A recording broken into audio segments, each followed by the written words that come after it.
Hey guys, what's going on? Welcome to another episode of Crip'Life. I'm Josh, and today I want to give you kind of the backstory of how I became so crippy.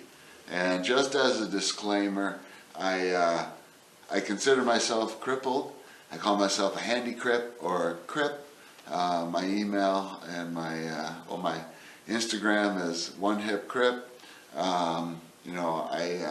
I own it, I am it, and so I label it.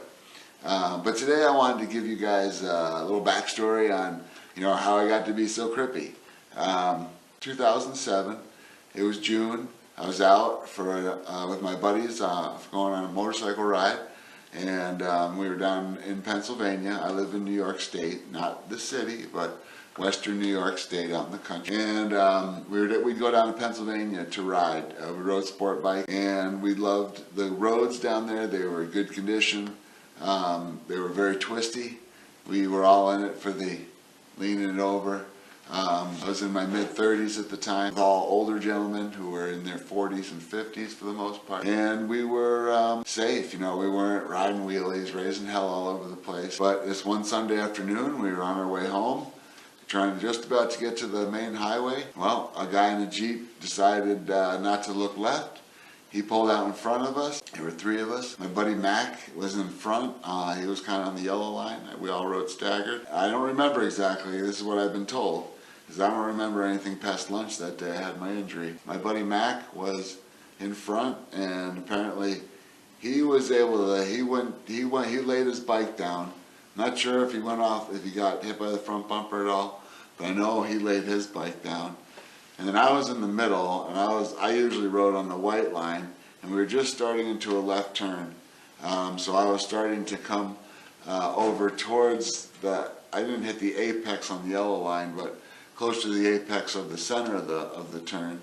And there was a road coming up with no sign to say there was a T or a crossroad. Well, this guy, he didn't manage to look left, pulled out, and when he pulled out, his wife saw us and screamed at him, and he hit the brakes and parked across our lane.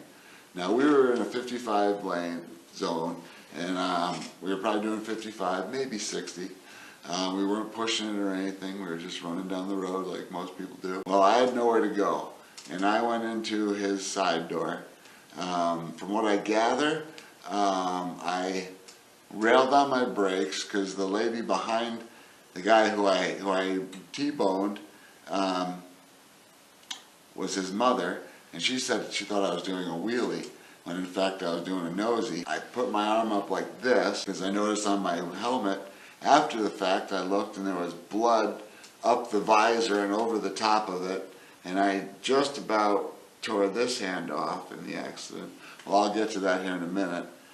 So I went like this, and I hit head first, looking like this, and my bike was doing a nosy like this. I wound up going into his door, away. I never lost consciousness from what I'm told. EMT, off duty, driving by the other direction, and he happened to pull over, got on the horn, and there was a mercy flight there within 45 minutes. I was in the helicopter and on my way. Nobody at the scene touched my helmet or anything, so they didn't mess me up anymore. But when I got to the hospital, the only thing I remember is I remember being in the MRI or CAT scan, whatever it was, and I remember asking the tech, I said, my life just changed, didn't it? And she said, well, we're going to see about that. And then I don't remember much until a little bit into ICU. But at any rate, the injuries that I suffered were I shattered my spine, the vertebrae at C5 and part of C6, and my spinal cord kind of went like bent and kind of kinked in half and snapped back, and so where it kinked, I have scar tissue, and like you imagine bending plastic and you get that little white line, it's never going to be the same. Well, there's nothing wrong. Well, my spine isn't nicked, cut, severed. Even though I blew the bone apart, literally shattered it, they had to pick out little pieces of it. So none of those pieces affected my spine at all. So it's not nicked, cut, severed, or anything like that. However, it does have that scar tissue. So I have an SCI, or a spinal cord injury, at C. It's really C5, C6, C7. And I also crushed my windpipe, degloved this hand. When I put this up here, it pulled all the skin forward and exposed all this. I have a scar that's from here to around here, and I will, you'll see that in a close-up here in a second. And it starts here, comes around here, comes up to the middle of my hand. So essentially my hand was pretty much hanging at the seam. My buddy Seth wrapped it up in a sweatshirt and kept the bleeding to a minimum, because that's what I almost bled out at the seam. I've seen a picture of a crazy blood stain on the tarmac or the blacktop, and I've also seen pictures of the skid marks from where I was trying to go to go around behind him. Essentially, and I shattered and crushed all these bones inside the left hand. They had to put a cast on this. They had to go in and fuse C5 to C7, because it was mainly C6 that I shattered, and they had to fuse my spine there. But fortunately, I still have good mobility and range of motion. When they did the surgery for the donor plate on my windpipe, my throat swelled shut, so they had to intubate me. Well, they can only intubate you for so long. So they wound up doing a tracheotomy and putting in a trach cannula, meaning they put a stainless steel pipe insert into my throat so that I could breathe, and that they had a plastic sleeve so that they could take that out. The plastic sleeve was so they could attach a vent, and you'll see pictures of that here in a second with me in the hospital with a vent tube on my throat. So I was on this vent I had the trach for 4 weeks. I was on the vent for probably a week while I was in ICU. I spent 3 weeks in ICU, where I was on the trach, on the vent, and that was helping me, breathing for me essentially. So I was on that till the swelling in my throat went down. After you have been on a vent, your diaphragm, which pushes your lungs up and down so you can breathe, well, that's the only muscle in the body that has no muscle memory. Even though it's an involuntary muscle, it has no memory. So when it stops working within 24 hours, it forgets what its job is. So guess what I had to do after they pulled me off?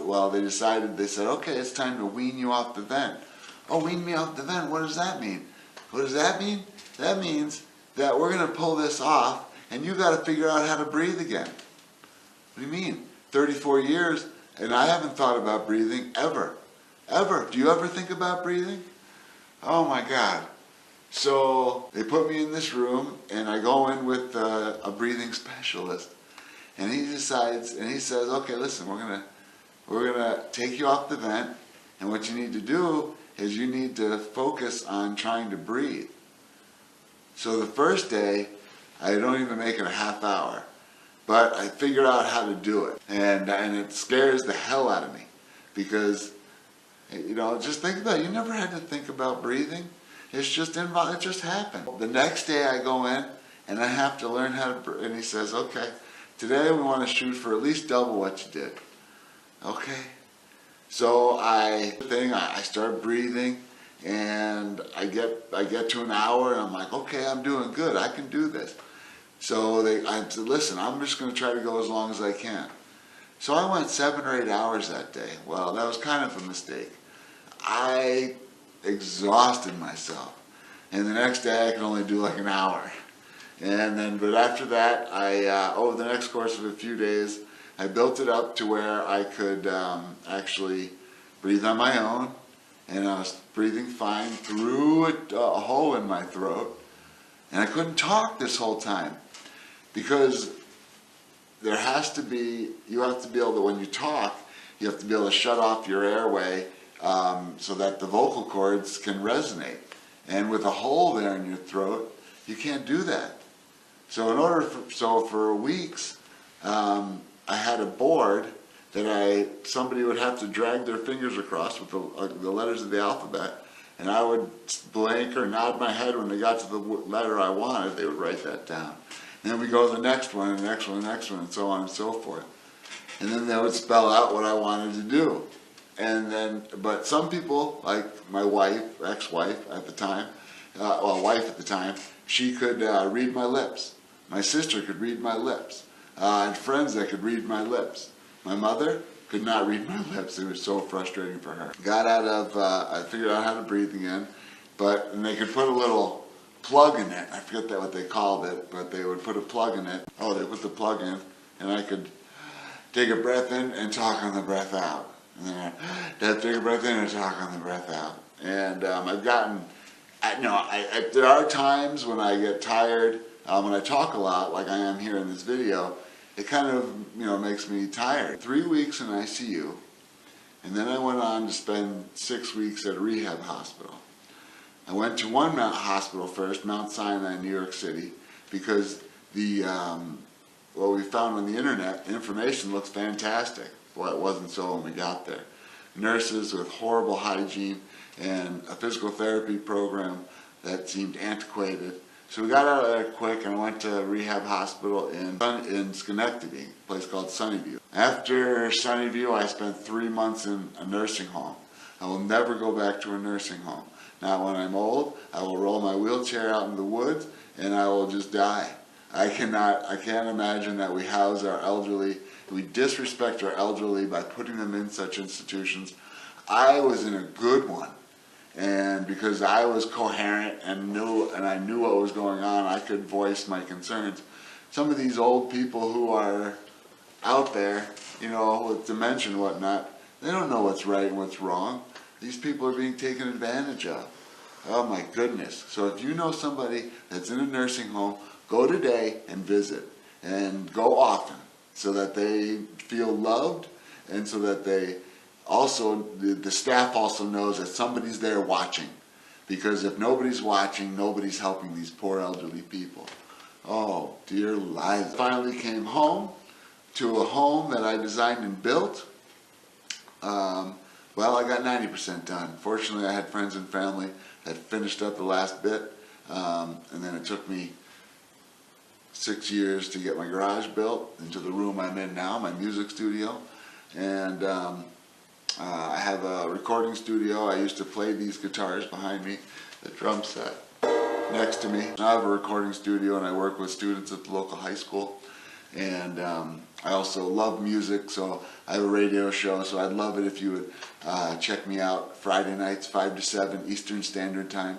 You can go on and download the WRAQ app for your smartphone or your device, and you can stream us live through there. And I play all kinds of cool music. Oh, do me a favor, subscribe to my channel, like my channel, share it. If I can like my episode, please share it. You have to be able to adapt and overcome and keep on keeping on.